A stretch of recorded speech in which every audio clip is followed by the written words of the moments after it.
L'enfance n'est jamais facile.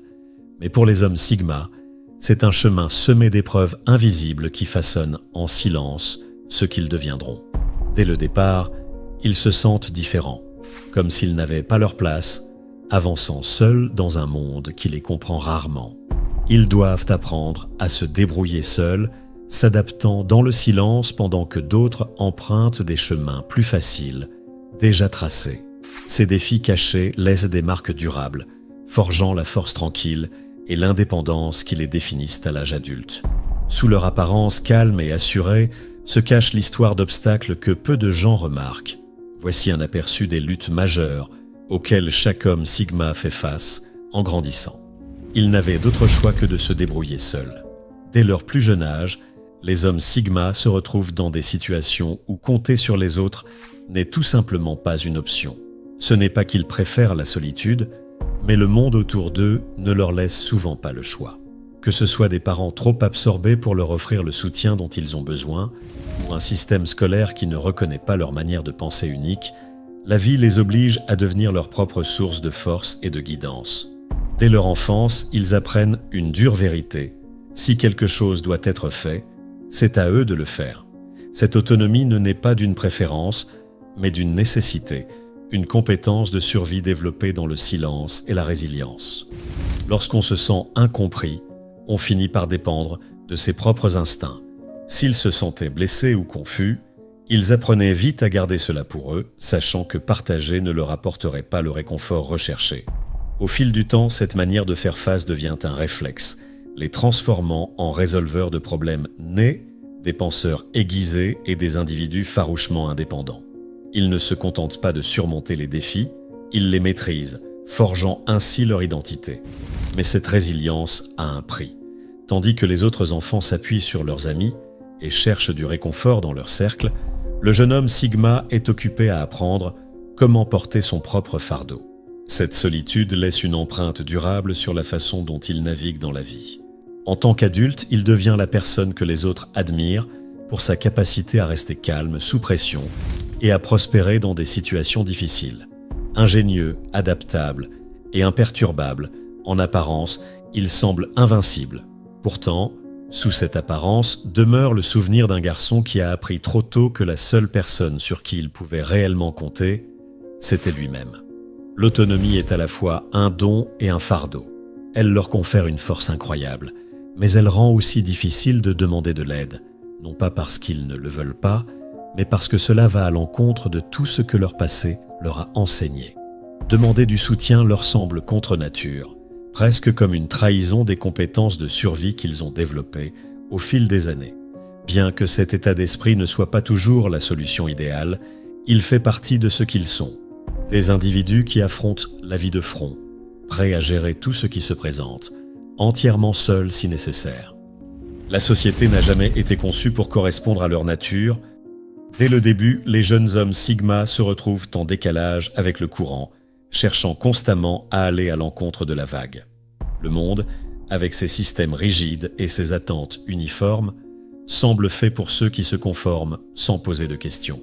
Pour ces penseurs indépendants nés, la vie ressemble moins à un chemin tout tracé qu'à un labyrinthe sans issue claire. La salle de classe, pensée pour un programme qui s'adapte à tous, leur semble souvent étouffante. Tandis que la plupart des enfants s'adaptent sans difficulté à cet environnement structuré, le futur homme Sigma est agité, avide de liberté pour explorer les connaissances à sa manière. Ils peuvent fonctionner en groupe et participer aux discussions, mais leur esprit désire plus, de la profondeur, du sens et une pause face aux interactions superficielles et aux apprentissages répétitifs qui définissent une grande partie de leur expérience scolaire.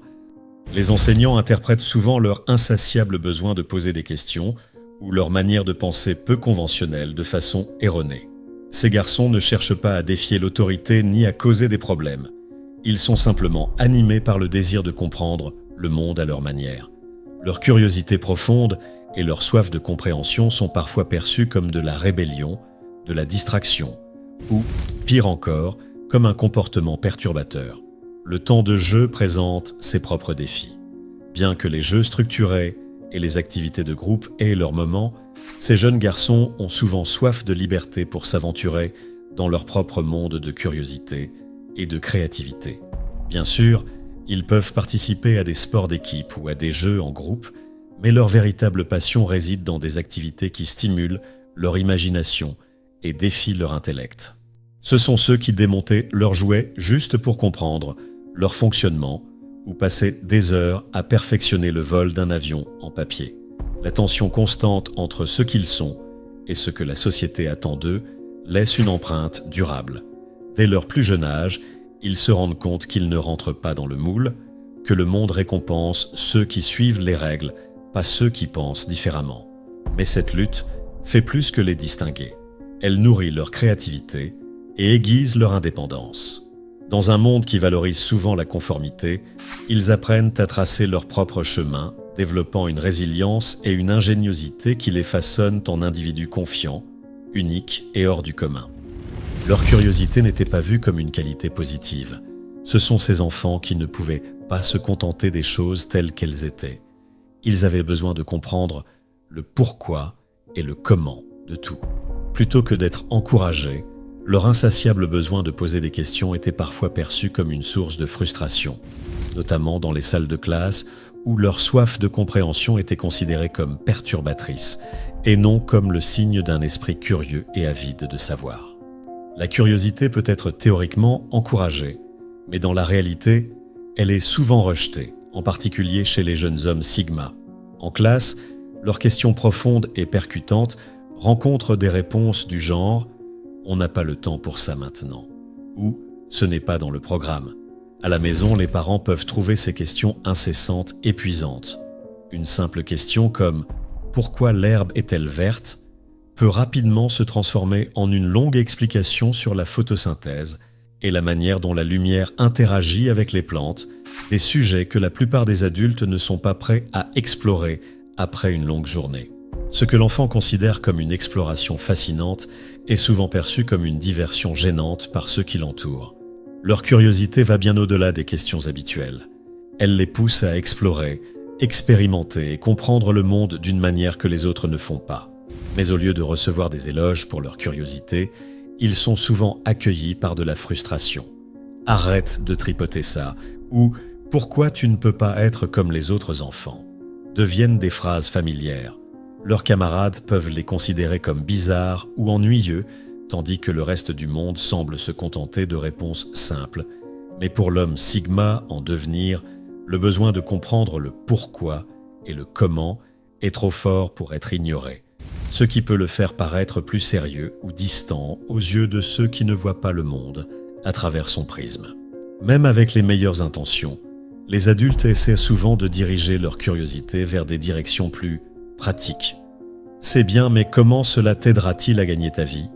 devient une phrase familière à mesure qu'ils grandissent. Peu à peu, ils commencent à garder leurs questions pour eux, dissimulant cette curiosité intense pour éviter d'être jugés ou rejetés. La société considère leur curiosité comme quelque chose à réprimer, un défaut à cacher, plutôt qu'un don à embrasser et à développer. Mais malgré les découragements, cette étincelle de curiosité refuse de s'éteindre.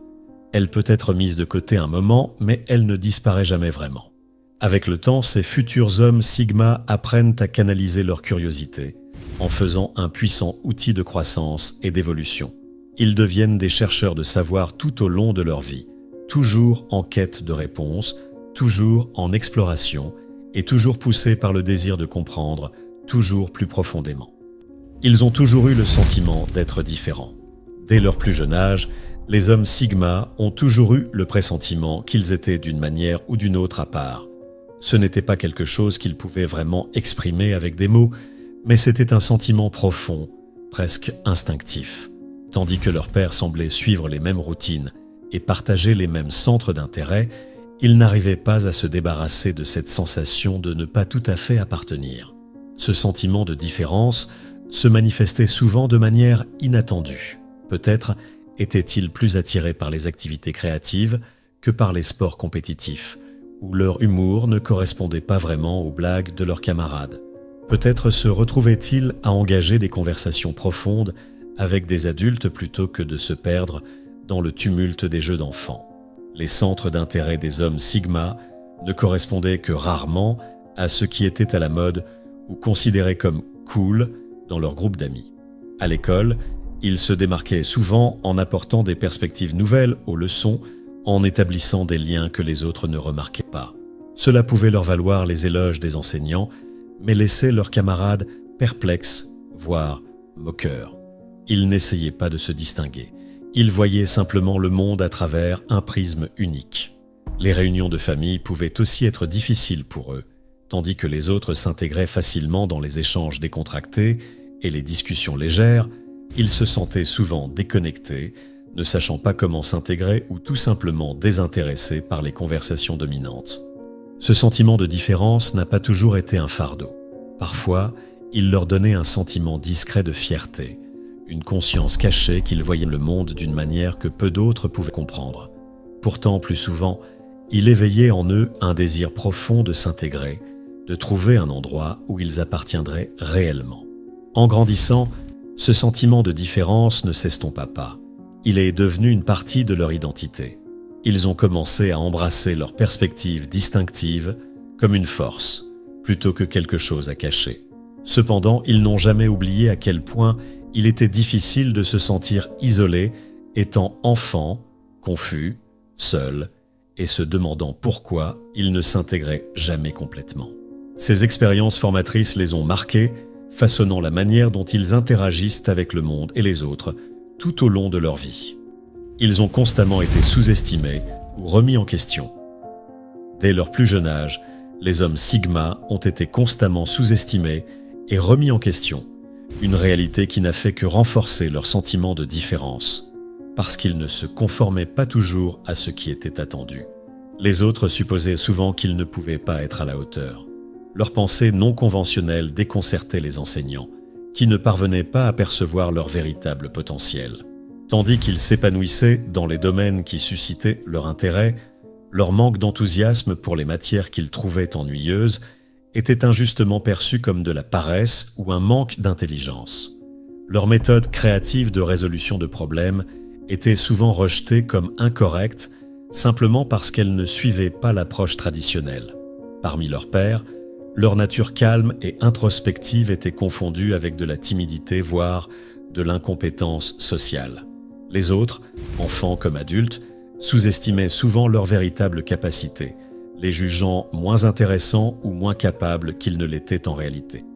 Cette constante sous-estimation a marqué les jeunes hommes Sigma de manière profonde. Cela les a forcés à développer de la résilience et un fort sens de l'indépendance, apprenant à faire confiance à leurs propres instincts, même lorsque les autres doutaient d'eux. Avec le temps, ils ont commencé à voir ces défis non pas comme des obstacles, mais comme des opportunités de s'élever et de prouver leur valeur, surpassant discrètement les attentes qui étaient placées sur eux. Même adultes, les hommes Sigma continuent de faire face à cette même sous-estimation. Mais aujourd'hui, au lieu de se laisser décourager, ils en font une source de motivation, utilisant le doute des autres pour se pousser encore plus loin et accomplir des choses encore plus grandes. Les hommes Sigma ont toujours eu du mal à feindre l'enthousiasme. Tandis que d'autres pouvaient revêtir sans effort un masque d'excitation ou d'intérêt, eux trouvaient cela épuisant et artificiel de faire semblant. Lorsque leurs amis s'emballaient pour les dernières tendances, les jeux vidéo ou les jouets populaires, ils n'arrivaient tout simplement pas à ressentir le même enthousiasme. En tant qu'enfants, cette incapacité à feindre les rendait souvent mal à l'aise.